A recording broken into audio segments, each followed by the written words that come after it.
Comvita, and here I would like to talk about my introduction about the Comvita New Zealand. First of all, Comvita is a natural health and beauty company which is established in 1974 in New Zealand, and Comvita founders were Clive Stafford and Helen Bogan, and their business is rearing bees for honey, and also they do a lot of the things from the honey. Like from the honey, the company makes a variety of medicines, and Comvita owns over 40,000 bees and has over 500 employees in their company, and their business goal is to lead the industry of honey and produce the organic products for the people, which is good for the people health.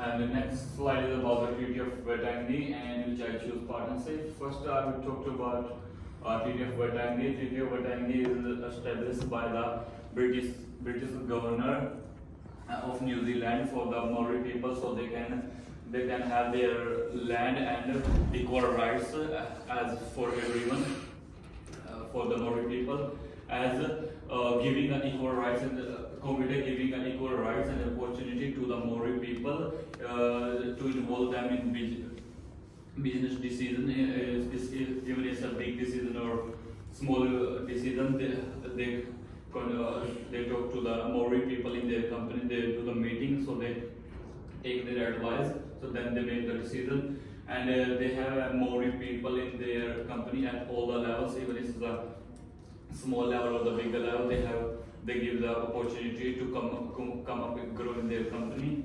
And they have a partnership with the Ngati Pro Mary Limited. It is the partnership which is they have with the Comvita company, so which is in the favor of the Maori people, and they also ensure that Pakeha people do not exploit the Maori lands. If they do that, they have to do the meeting with this partnership with this limited community, so they both can make the decision, come up with the solution, and they have also a relationship with the IVI and EV and Hapu and Vana as well, and they also produce the organic quality and organic products for the people. And here is the next slide about the problem and conflicts due to the Treaty of Waitangi. As due to early poor partnership, the company was involved in conflict with the Kaipara and Tinopai, and have a criticism due to cutting trees in the land owned Maori and community. Also, Maori also protest against using the tax belonging the Maikara Miro family also, and their prices offered by the company are not considering their feelings and stance as company use the Maori lands for keeping the bees for honey. So the families were not happy with the prices whatever they were giving them.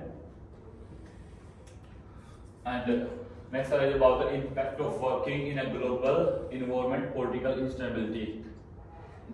Different rules and regulations in different countries, as every country have different rules and regulation, as political instability in every country. Political rule regulation is different, so they have a lot of restriction to import and export their product, like in Asia, Australia, UK and Europe. And also COVID-19 increased the international trade rules and regulation restriction. As we already know, in COVID-19, every country and company face the different problem, because every country closed their borders for the product. So there was a big loss for the company, so they can't import export their products. And also, for example, due to tough restriction in China, the company faced a loss of 27.7 million in 2019. Also, and it is because of the poor harvest in China, and They also change in taxation, changes the cost of the company. Like if in some other country have a different type of taxes.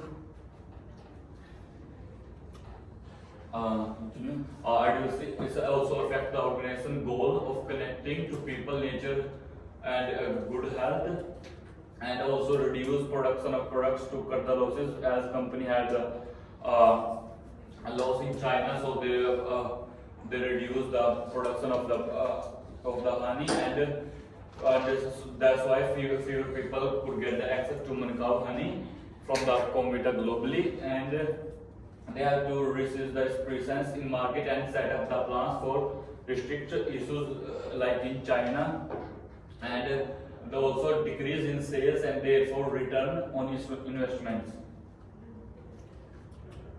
And here I would like to talk about challenge.